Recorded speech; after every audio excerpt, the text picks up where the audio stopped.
Good evening, folks, and welcome to the 11th episode of the Rahul Nair Finance Show. You're listening to the Daily Dealroom, from startups to stock markets, where we decode the business buzz of the day, crisp, clear, and to the point. Today is 22nd July, 2025. Before we begin, here's a quick disclaimer. This podcast is for educational purposes only. It is not a buy or sell recommendation. Always consult a financial advisor before making investment decisions. Let's start with our first segment, the market wrap, closing bell. Let's kick off with the closing bell. Indian equities had a mildly negative session today. Nifty 50, down 0.12%, closing at 25,060. Sensex slipped 0.01%, ending at 82,186. Bank Nifty dropped 0.35%, finishing at 56,756.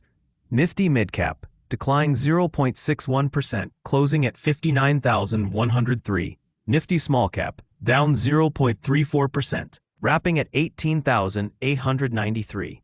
Drilling down into sectoral performances. Top gainers. Nifty India Consumer gained 0.46%, closing at 26,987. Nifty CPSE was also in the green, up 0.24%. Major losers, Nifty Media plunged 2.27%. Nifty PSU Bank was also weak, down 1.57%. Let's continue with our 2-second segment, company news, earnings, and announcements. A packed earnings day. Here's the quick rundown. Paytm reported Q1 FY26 revenue of 1,918 crore, up 28% year-over-year, and a net profit of 123 crore. HDFC Bank saw its net profit slip 1.3% year-over-year to 16,258 crore for April-June. Dividend of 5 rupees per share announced, record date 25th July, plus a 1-to-1 bonus issue, record date 27th August. UltraTech delivered a 49% year-over-year net profit rise to 2,225.9 crore, revenue up 13% to 21,275 crore. Strong EBITDA growth at 44% year-over-year, with premium products making up 33.8% of sales. Green power use is now at 39.5%. Eternal, formerly Zomato, saw profit tumble 90% for the quarter, but revenue from operations jumped 70% to 7,167 crore. IDBI Bank.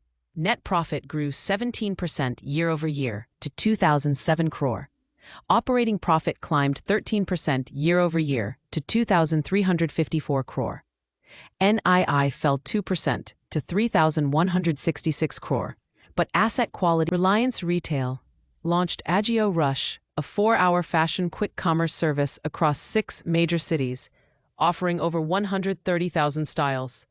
The strategy leverages Reliance's distribution might, bypassing heavy discounts used by younger Q-commerce players. Yes Bank, net profit up 59% year-over-year to 801 crore, with a boost from non-interest income and improved NII. NIM at 2.5%, with lower interest expenses supporting profitability. Let's continue with our third segment, gold, currency, and global news. Let's move to some macro and global headlines. Gold is trading at 99,290 per 10 grams. INR stands at 86.36 per USD. Regulator SEBI has allowed US-based Jane Street to resume Indian stock market operations after regulatory compliance. TechWatch. Elon Musk has launched Baby Grok, a kid-friendly, safer version of his AI chatbot, aiming for age-appropriate engagement. Let's continue with our fourth segment, fundraisers. Quick check on the private market front. EduFund, an education planning and financing platform, has raised $6 million, about 50 crore, in a Series A round, led by Circano Management and Mass Mutual Ventures, taking their total funding to $12 million. Escape Plan, a Bengaluru-based lifestyle startup, has raised $5 million in seed funding, co-led by Jungle Ventures and Fireside Ventures. They offer travel accessories like luggage, guffels, slings, and organizers. Let's continue with our fifth segment, Industry Insight.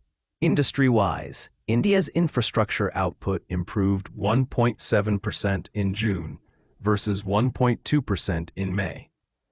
Gains were seen in petroleum refining, steel, and cement, but sectors like coal, crude oil, natural gas, fertilizers, and electricity trailed. On the fiscal policy front, the government has reaffirmed its FY26 fiscal deficit target at 4.4%, emphasizing reforms and trade support amid a volatile global backdrop. Let's continue with our sixth segment. Regulatory Spotlight, SEBI's new AMC proposal.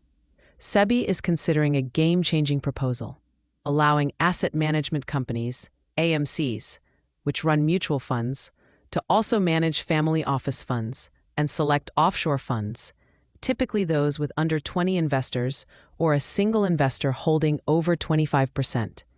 Currently, this requires a separate Portfolio Management Services (PMS) license. SEBI is looking to ease this with some guardrails. Why the controversy? Regulatory arbitrage. AMCs may get to skirt the tougher PMS norms, where minimums and compliance are more stringent. Potential conflicts.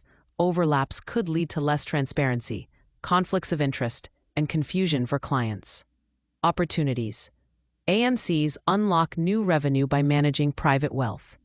Access to the 65 trillion rupee HNI wealth market, adding to their 75 trillion rupee mutual fund pie. Ability to market and distribute funds overseas. SEBI's proposed safeguards. Caps on fee disparity between public and private mandates. Separate teams and systems for mutual and private fund mandates. Strong firewalls to prevent conflicts and ensure investor protection. That wraps up today's episode of the Rahul Nair Finance Show, brought to you under our daily series, The Daily Dealroom, from startups to stock markets. If you liked this episode, don't forget to like, subscribe, and share with your friends, colleagues, or anyone who's into business and investing. We'll catch you tomorrow with more updates. Until then, stay curious, stay invested.